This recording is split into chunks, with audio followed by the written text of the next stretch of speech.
지난주 말씀은 목적이 이끄는 삶에 대해서 나눴습니다. 잠언 20장까지 읽은 사람은 삶의 목적이 무엇인지 분명히 아는 사람입니다. 여기 학생들이 있지만 잠언 20장까지 너희들이 잘 따라왔으면 너희들에게 있어서 삶의 목적이 뭔지 알게 되었을 거야. 잠언은 서론격인 1장부터 9장까지 말씀을 통해서 창조주 하나님을 경외하는 것이 지혜의 근본임을 가르쳤어요. 주보에 간략한 도표로 나눴죠. 일종의 세계관이에요. 세계관이라는 것은 세상을 보는 안경이라는 거거든요. 지금 셀로판지 노란색으로 붙여진 안경으로 여러분이 세상을 바라보면 세상이 어떻게 보여요? 노랗게 보이죠? 초록색 셀로판지로 보면 초록색으로 보이고, 여러분이 세상을 어떻게 보는가? 나는 하나님이 안 계신 곳으로 나는 세상을 바라볼 거야. 무신론자. 그러면 공산주의와 같은 그런 관점으로 세상을 바라보죠. 그죠? 나는 다신론자의 관점으로 난 세상을 바라봐. 구원이 여기도 있고 저기도 있고. 난 그런 눈으로 세상을 바라봐. 그게 다신론적인 세계관이고. 나는 여호와 하나님만 유일하신 하나님으로, 창조주 하나님으로 나는 유일신 신앙으로 난 세상을 바라봐. 이게 여호와 하나님을 경외하는 세계관으로 세상 바라보는 거죠.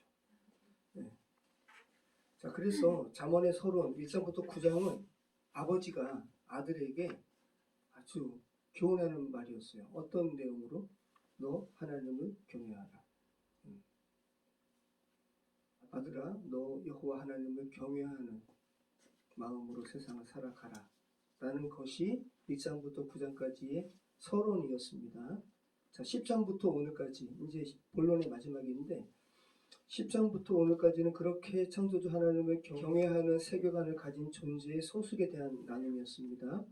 그래서 그 존재됨이 관계 속에서 검증되고 개인이 아닌 공동체로 이제 확장되고, 그리고 지난주 말씀은 그렇게 하나님을 경외하는 사람은 점점 더 삶의 목적이 분명해진다고. 그죠? 자연스럽게 그 삶의 목적이 분명해지는 건 뭐예요? 자연스럽게 여호와를 경외하고 하나님을 기쁘시게 하는 삶을 살고 싶어 하는 목적이 생기는 거예요. 그리고 그리스도 안에서 영적 성숙을 갈망하게 돼요. 그리고 자신의 삶을 통해서 창조주 하나님과의 관계성 가운데 누리는 복을, 나 이렇게 기쁜 복이니까 다른 사람에게 전하고 싶은 거예요. 그러니까 이게 리거렌 목사님의 5가지 목적을 말하지 않더라도 이건 그냥 성경 하나님을 경외하는 자의 삶을 살아가면 자연스럽게 이 5가지의 목적을 갖게 되어 있어요. 네. 우리 아이들에게 하나님을 예배하는 부분에 대한 태도를 내가 책망하는 게 아니라 하나님을 예배하는 것이 얼마나 기쁨을 저는 알잖아요. 누렸잖아요. 그래서 이거를 전하고 싶은 거죠. 거기에 대한 안타까움이 꼭 듣는 입장에서는 책망으로 들릴 수는 있겠어요. 이런 부분인 거죠. 그러니까 목적이 분명한 부분과 분명하지 않은 부분에 대한 그런 어떤 간극이 저를 지금 힘들게 하는 거예요. 자, 그리고 지난주 말씀이 그거죠. 그래서 목적이 이끄는 삶이라고 제가 제목을 달았는데, 감정이 인간에게 생기는 것은 당연하다. 그죠?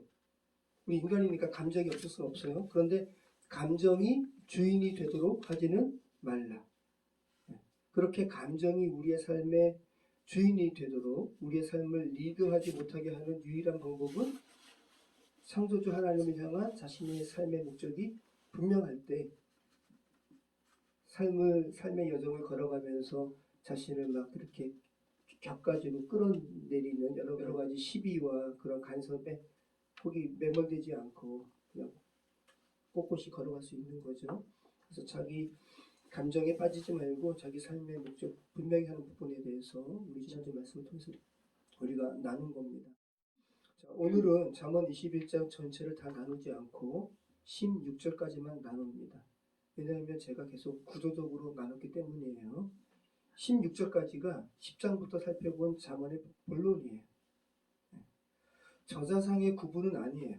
그러니까 오늘 우리가 살펴본 16절까지만 솔로몬의 교훈이고 17절부터 다른 사람의 교훈이기 때문에 된 것이 아니라, 우리가 이미 잠언 길라잡이라고 할 수 있는 잠언 들어가기 앞서서 제가 잠시 나눴잖아요.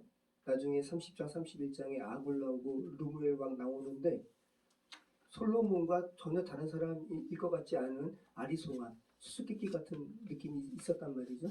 네. 그래서 저자상의 구분이 아니라 내용상의 구분이라는 거 여러분 기억하시기 바라요. 그래서 21장을 한꺼번에 나누게 되면 포인트가 초점이 흐려집니다.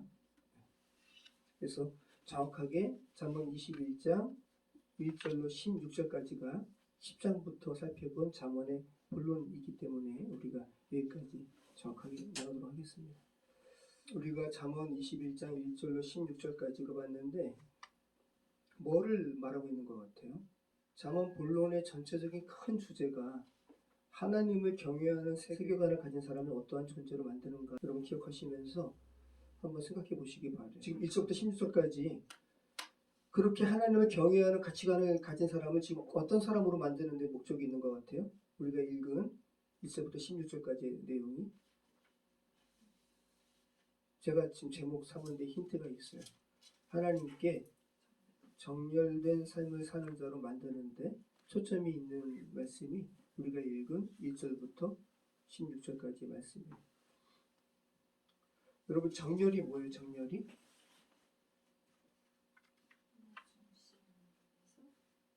재훈아, 정렬이 뭐야? 정렬이? 정렬. 말이 어렵지, 그지? 정렬. 컴퓨터를 오래 사용하면 막 이렇게 그 안에 뭐라 그럴까? 막 꼬이나 봐요. 그래서 조각 모음이라는 걸 해요. 조각 모음. 오래 걸려요. 컴퓨터 하드가 클수록 이 조각 모음으로 새롭게 이렇게 해체해서 쫙쫙 맞추는 게 오래 걸립니다. 정렬은 한마디로 그죠? 같이 가는 거예요. 보폭도 맞추고 방향을 포함한 삶의 전반적인 요소들이 같은 목적을 향해 가는 것이 정렬이에요. 그게 정렬이에요. 여러분 정렬이라는 의미 생각하시면서 오늘 말씀 1절부터 함께 나누도록 하겠습니다. 우리 1절 말씀 같이 읽겠습니다. 같이 읽겠습니다. 왕의 마음이 여호와의 손에 있으니 마치 보물과 같아서 그가 임의로 인도하시느니라. 자, 1절이 말하는 바가 뭡니까? 왕의 마음이 평민이 아니라 귀족도 아니고 왕이래요. 왕의 마음조차 하나님의 손에 있다라는 것은 모든 사람이 하나님의 손에 있다라는 거예요. 그죠? 자, 그런데 그 주권적인 하나님의 통치를 뭘로 비유하냐 하면 논에 물을 대는 본물로 비유하고 있어요. 여러분 농부가 비가 오면 물을 저장해 두죠. 그리고 물이 필요한 논에다가 물을 주기 위해서 길을 만들죠. 임의로 밭에 물을 대잖아요. 절대적으로 그 물의 주권이 어디에 있어요? 농부에게 있어요. 농부의 주권적인 결과에 따라서 어떤 논은 물을 공급받기도 하고 어떤 논은 물을 공급받지 못하기도 해요. 하나님의 주권적인 통치에 세상 왕도 예외가 아닌 것처럼 너희 모든 인생들이 하나님의 주권적인 통치 아래 있다는 거 기억하라는 거야. 그래서 참된 지혜를 추구하는 사람은 뭐부터 인식해야 되는가? 우리 재훈이가 다 똑똑하고 싶잖아. 너희가 정말 지혜를 갖고 싶잖아. 잠언 말씀에 의하면 참된 지혜의 첫걸음은 하나님의 통치를 인식하는 것부터 시작한다고 잠언의 오늘 본론의 결론이 될 수 있는 첫 절부터 말씀하고 있는 거예요. 이게 지혜라는 거예요. 그러니까 오늘 제목 삼은 것처럼 이미지화한다면 하나님의 주권적인 방향성에 여러분의 삶을 일치시키는 것이 그죠? 지혜자의 삶인 거죠. 오늘 제목으로 하면 뭐예요? 정렬이죠. 정렬. 하나님의 주권적인 통치에 여러분의 삶의 방향을 일치시키는 거. 정렬시키는 거예요. 누가 하나님의 통치에서 제외될 수 있는가? 없다라는 것을 여러분이 스스로 인정한다면 그러면 참된 지혜를 가진 자는 무엇을 묻겠어요? 나는 지금 하나님의 통치 아래 지금 있는가 정말? 나는 정말 하나님의 다스리심 가운데 있는가? 이거 묻는 거죠. 이거 묻지 않으면 어리석은 자라는 거예요. 여러분 자녀에게 한번 물어보세요. 너 지금 하나님의 통치 아래 있다는 거 인식하고 있니? 이거 인식하지 않으면 제 아무리 똑똑한 자녀도 어리석은 자라고 이야기하고 있는 겁니다. 여러분 다 지혜롭고 싶으시죠? 하나님의 통치부터 인정하시기 바랍니다. 그러면 지혜로운 삶을 살게 됩니다. 자, 두 번째는 2절부터 8절의 내용입니다. 우리 2절부터 8절 말씀까지 같이 읽겠습니다. 자, 사람의 행위가 자기 보기에는 모두 정직하여도 여호와는 마음을 감찰하시느니라. 공의와 정의를 행하는 것은 제사 드리는 것보다 여호와께서 기쁘게 여기시느니라. 눈이 높은 것과 마음이 교만한 것과 악인이 형통한 것은 다 죄니라.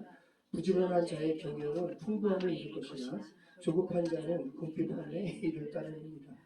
속이는 말로 재물을 모으는 것은 죽음을 구하는 것이라 곧 불려다니는 안개니라. 악인의 강포는 자기를 소멸하느니 이는 정의를 행하기 싫어함이니라. 죄를 크게 범한 자의 길은 심히 구부러지고 깨끗한 자의 길은 고되니라. 자, 여기 째딱하다고 하잖아요. 공의, 정의. 공의는 그때 말씀드린 것처럼 미시파트라고 했습니다. 그리고 정의는 째딱하.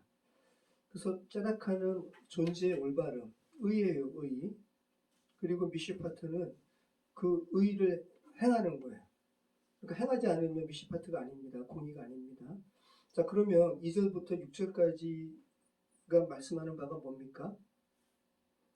뭐를 이야기하고 있어요?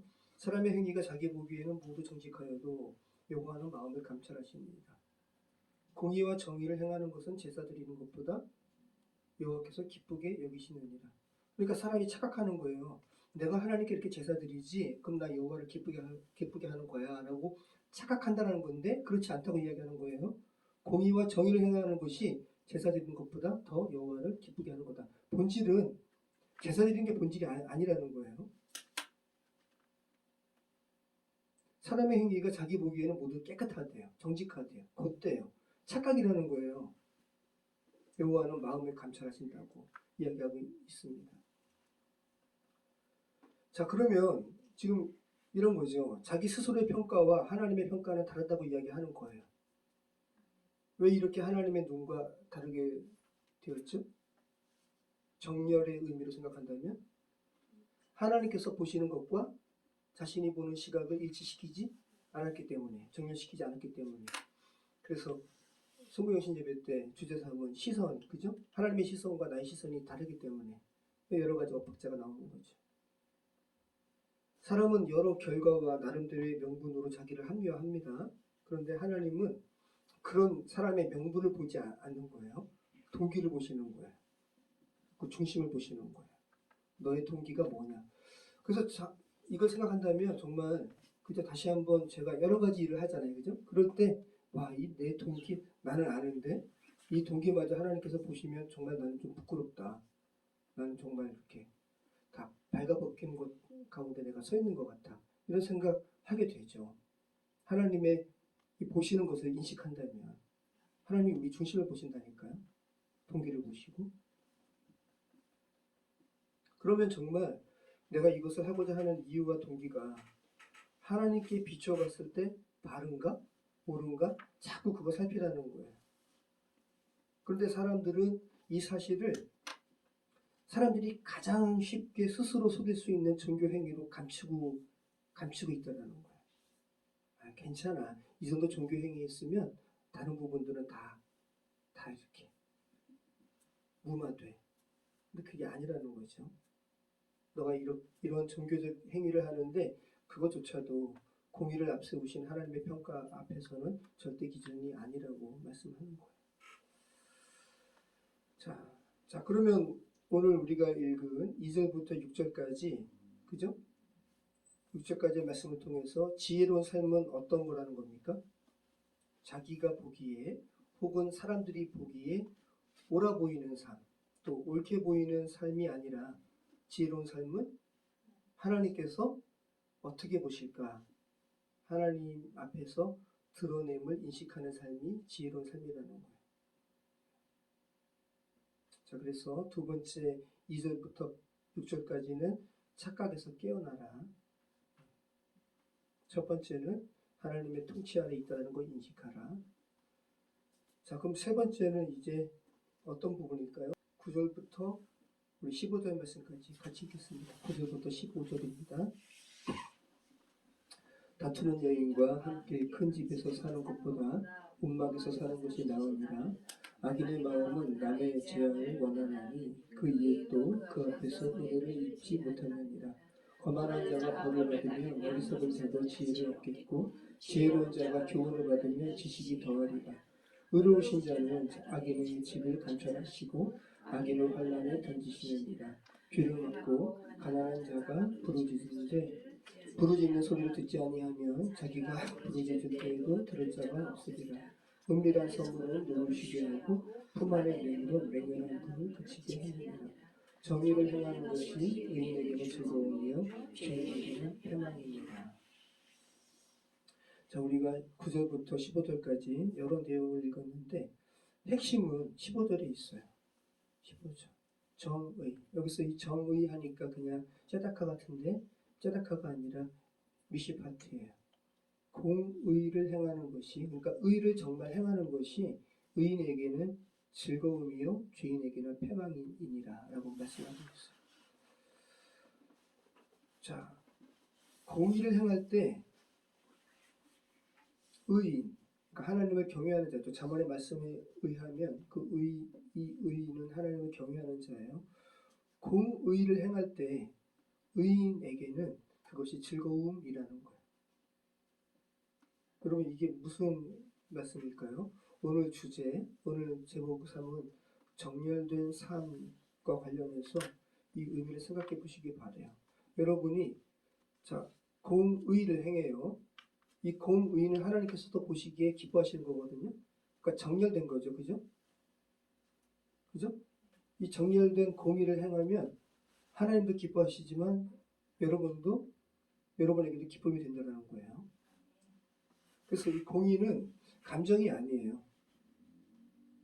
그러니까 여러분이 어떨 때 나는 이렇게 불쌍한 사람 보면 측은지심이 들어. 나는 참 좋은 사람인 것 같아. 이건 공의가 아니에요. 그냥 감정이지. 불공평에 대한 어떤 분노의 마음이 있어요. 이런 마음은 선한 마음이긴 한데 이런 감정들은 공의 자체는 아니에요. 공의는 실제로 이렇게 의를 행하는 거잖아요. 그래서 하나님 나라를 실제로 돌아가게 하는 어떤 작동 원리예요. 공의가. 그러니까 실제 하나님 나라를 움직이게 하는 동력이 공의입니다. 하나님 나라는 공의로 돌아가요. 결국 유남국의 이 말도 안 되는 것이 하나님의 공의 가운데 제압되잖아요. 이런 말씀에서, 이런 의미에서 15절 말씀을 이해해야 되는 거예요. 다시 한번 읽어보겠습니다. 정의를 행하는 것이 의인에게는 즐거움이요 죄인에게는 패망입니다. 네. 그래서 오늘 제목상은 이 정렬된 삶에 이렇게 맞춘다면 하나님의 법에 마음이 정렬된 사람은 공의를 부담으로 여기지 않고 즐거움으로 여긴다는 거예요. 그리고 실제 즐거움을 경험한다는 거예요. 그럼 하나님께서 이미 다스리시는 이 질서에 내 삶을 정렬시키는 상태가 왜 내게 즐거울까요?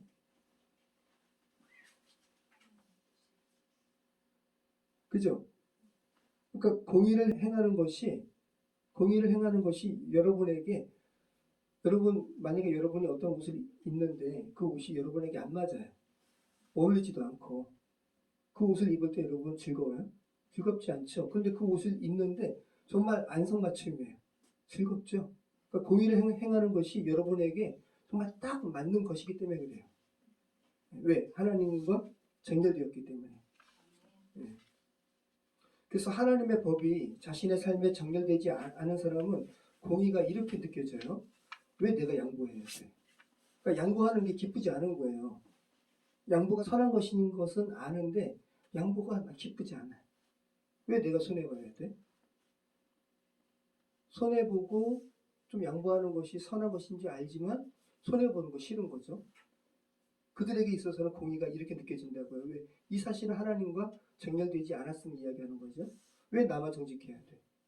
이 죄된 세상에, 그죠? 왜 내가 내 권리를 내려놔야 돼? 그들에게 공의가 부담인 이유는 왜 그래요? 내 마음이 하나님께 정렬되지 않고 내 이익과 나의 기분에 정렬되었기 때문에. 그런데 반대로 하나님과, 그죠? 하나님께 정렬된 사람은 공의를 이렇게 경험하죠. 맞아. 이거 내가 손해보는 거는 맞긴 맞지만 이게 바른 자리야.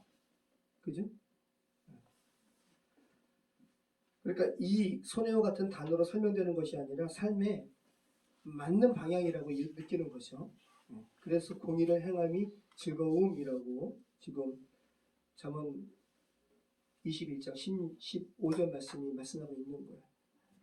제가 자주 드린 말씀처럼 제자 훈련 받았던 다른 없는 사람들의 그 대표 목사님이 그렇게 당시에는 전혀 생각지도 않았던 소프트웨어의 저작권을 그렇게 이야기하셨어요. 당시에는 한글, 아래아 한글 그 소프트웨어 예사로 복제해가지고 깔았거든요. 사람들이. 근데 이분이 정직하게 하나님께 나아가는 거예요. 이분이 그때 한빛교회에서 제가 하나님의 손에 대해서 설교했었잖아요. 그죠? 어떤 분이 하나님의 손에 대해서 그렇게 묵상하는데 갑자기 자기 뒤에서 오랜만에 만난 친구가 자기 어깨를 막 주는 거예요. 성가대에서 그렇게 하나님의 손에 대해서 깊게 묵상하는데 그렇게 청년 때 이야기인가 봐요. 아무튼 그렇게 교회 봉사하느라고 힘든데 성가대에서 누가 나 좀 어깨 좀 이렇게 주mus으면 좋겠다는데 뒤에서 이렇게 좀 그렇게 하나님께 민감하게 나아가니까 이분이 하나님의 공의에 대해서 생각을 하는 거예요. 그래서 그 선교단체 대표를 맡는데도 그 선교단체 얼마나 책상이 많아요?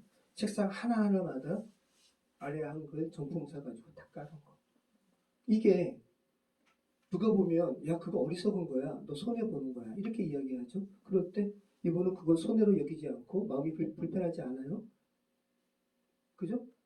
공의를 행하는 거죠. 그분에게는 기쁨으로 되는 거죠. 그래서 그 저희한테 전하는 거고 이것이 그분에게 있어서 얼마나 많은 사람들에게 이게 도전이 됐겠어요. 저도 쉽지 않지만 청년 때 그래서 아래 한글을 제가 샀어요. 근데 누가 빌려달래요. 제가 이제 그 훈련 받았으니까 어떻게 빌려줘요. 근데 또 어떻게 또 안 빌려준다 그래요. 빌려주고 제가 새로 산 거죠.